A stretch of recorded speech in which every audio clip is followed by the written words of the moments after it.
In today's episode, we're talking about the need for importance and how this is showing up in ways that you may not be aware of and how it is impacting you from your ability to be present and to experience love for yourself and for others. So let's get started. Welcome to the I'm Perfectly Divine podcast, a place for the strong, sensitive, spiritual seeker to recognize the perfection of your human journey as a pathway to both the emotional and spiritual worlds through proven and grounded frameworks that support you to live in the wholeness you already are. For over the past 2 decades, I have supported people from all around the world, as well as Fortune 500 companies, to dissolve the divisions within them and live with greater empowerment and love. This podcast is an exploration of the paradoxes that befuddle us as we live our lives being both human and divine. Together, you and I, along with other experts, will navigate integrating psychology and spirituality, the divine feminine and the divine masculine, the darkness and the light, to create greater sacred union from within. I believe through your remembering that you are innately divine, that you will allow yourself to more openly shine. So let's get to it, because your unique light is needed more than ever. Hi, beautiful souls. It's Michelle Bursell. Welcome back. Got an important topic today. I think they're all important, but this one really caught me by surprise, really. I was looking at my own need for importance. Now, we all have this need to feel important. It is a natural part of our human selves that we want to feel seen and loved and accepted and acknowledged for who we are. And where I was taken, however, is how when we don't feel that we've had this need met, especially as children, which most of us have not felt that, how this shows up in unexpected ways in our life. So let's talk about this. First of all, as children, we know that babies want to be mirrored. Babies want to be seen and looked at in the eyes and played with and admired. And so it's understanding that our parents are doing the best that they can. And sometimes our parents have had their own traumas that they're dealing with. They may have struggled with postpartum depression and they didn't even have a name for it then. Or if they did, they call it the baby blues, and they didn't really have a ton of support around this. And you as a baby weren't seen, or maybe as a child you grew up in a very hectic household and so you didn't feel seen, or again your parents were stressed, they were busy.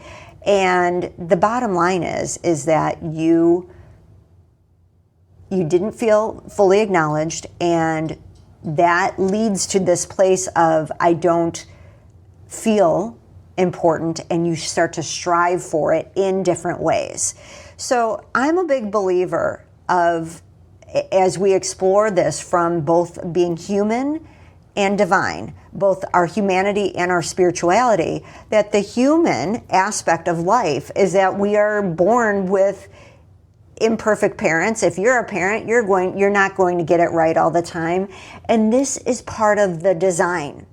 So I know a lot of psychology can get into blaming our parents, and I think it's important to understand that none of us are ever going to get it right all the time. And the more we lean into our recognizing our own divinity and recognizing our desire to be an expression of love, or however you want to look at that we're leaning more towards expansiveness and love, is that we want to, of course, give that to our children. And because of our own temperament, the way our environment and the way we have grown up, and our parents' experiences and what they're going through, their stressors, their fears, their own inadequacies, their struggles, that they there were definitely going to be gaps into how they were able to provide love for you, right? And to fuel that sense of importance within you. So let's talk about this a little bit more, because this piece is really important. Is it our parents' responsibility to fuel our sense of self-importance? Is that their role? Yes and no. Yes, to the best that they can, of course, for that it builds our human psychology to strengthen us internally. And yet, the way of love, which is this spiritual path that has roots in everything from Taoism, Buddhism, Christianity, Sufism, you name it. It's this middle way of where we understand our humanity and our divinity, is this sense that it's not going to happen for any of us perfectly. We are not going to be perfectly mirrored, understood, seen, celebrated, honored.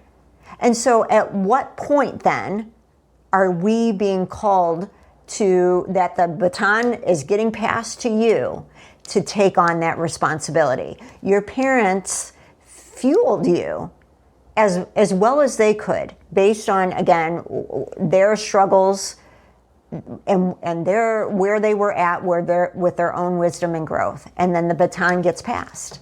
And the baton gets passed when you start to feel so out of sorts within yourself that you can no longer tolerate it, and you don't want to live this way. And blaming has only gotten you so far. And part of our healing journey may have been important, so that, because what happens when we're young and we don't have our needs met is that we blame ourselves. And that's not healthy either, right? And so we go through this process where we're like, hey, this wasn't right. Hey, this person didn't show up for me as the way I needed. And we're mad and we're angry, and that's good, because that gives you the boundaries to say, I can't be the one that's trying to people please. I can't be the one that's trying to mediate all this. I can't be the one to try to fix this energy within my family, because it's not mine to fix. So we get angry, we blame, we get annoyed or frustrated, whatever. That's all healthy. And then we move beyond blame to say, and what am I going to do about it? And this is where we walk into the path of love with greater compassion and understanding, by being able to look at the ways that the lack of being seen has led to your own struggle with importance and how that's showing up for your life. And why this is so important is because if we get so attached to, this is the way, my way is the way, or fitting the mold is the way, then we're not tolerant of any differences. And we are all have different aspects to ourselves that don't fit the mold, and we all have differences. We are made different so that we can see through eyes beyond our own perspective, the way in which the divine is working through us, the way in which to see life and one another with greater love and compassion. So, but if we're so focused on our differences, we can't even get to a place of unity. We can't get to a place of compassion and understanding and love for one another. So in both cases, it's really not serving you to find your sense of inner peace. And what happens is that in either end of the spectrum, we're not able to be present, because it's constantly proving ourselves in either way. Proving that my way is the better way, the way I see things is the better way, and we can't be present because there's always this pull that we need to be doing more, that we need to show up in a way that proves our significance. And this is what can really take us away, not only from the inner peace that we desire to have within, but also our connection with others. We can't be connected to others if we're so focused on that we are consciously so focused on, but if a part of us is so focused on needing to be seen in order to prove our worthiness. I think this is something that is so prevalent in today's society, and regardless of how much, quote unquote, work you have done, that it can show up in unexpected ways. And this is what brought me to this topic to begin with. So how this came forward for me is actually that I'm away. I visited my parents. My family came in, and my daughter was leaving early to go to the airport. And I was like, just take an Uber. I got work to do. I've been really busy at work, and I wanted to get to it. It's Monday morning. I was like, okay, I've got podcasts to record and so many other things. And so I was like, just take an Uber. And it was really interesting to me because my guilt came forward. Now, our negative emotions are indicators to us. They're signals. Something's off. Something's wrong here. And so I really listened to that as like, okay, guilt is really guiding us to what are your values. And I want to make sure that I'm not just living someone else's values. Like, I'm not trying to be mother of the year. And I really have to balance sometimes being a business owner, work, with parenting, right? And I've got an adult child, and she's traveled all over, and she has Ubered many a time. So it's not that big of a deal. At the same time, what was interesting to me was this pressure I was putting on myself that, okay, it's Monday and I got to get started and da, da, da, da, da. And that's usually not how I operate. I don't like operating from that place. And so then the question is, what is the internal driver? And it's interesting to me because the ego can say, well, yeah, you've got to show up to work. You've got responsibilities, but there's more than that when I'm getting that I'm going to go to work an hour later. In the grand scheme of things, it's not that big of a deal. And empowered guilt is guiding us to what are your true values. And my value is that, yes, my daughter can be independent and be fine, and that I can create small acts that demonstrate that she's important to me. And having this little hour or half hour to take her to the airport is what I want to value more than getting to work. And to have that piece be an action of saying, yeah, you're more important to me. Now, for some people, this may not be a big deal. Maybe it would be a no-brainer for you to take your child to the airport before work. But I invite us all to see the ways in which we are putting either pressure on ourselves to do more, be more. We get angry for not being seen, understood, validated for our differences. And so this is really the opportunity, because what happens is, if we're not willing to see this for ourselves, we will not be able to give ourselves compassion for when this sense of importance shows up. And it's so sneaky in the way that it tries to weave its way in. And the rational mind can totally take over and be like, oh yeah, well, it's work, got to do it, whatever. Or whatever the excuse is that takes you seemingly in a harmless way away from your values. Now, in the grand scheme of things, my adult daughter would have been fine if I did this, but it's important for me to look internally for myself, because the more the ego tries to sneak in these small ways of making something external more important, whether it's my work or an identity that says I'm different, the more my ego is operating my life, which means I am closing myself off to greater love, connection, inner peace, and compassion. And so we do this for ourselves, and when we give it to ourselves, it's the only way we are going to find greater compassion for others. We won't be able to meet people in the ways that they are seeking attention, to try to prove themselves, to finally be worthy enough, to finally be good enough. We can't see them with compassion and love and humility until we give that to ourselves. And as I walk this path, it's really important to me because I've seen my own ways of striving. I've seen trying to in both ways, either proclaiming my differences as well as fitting the mold.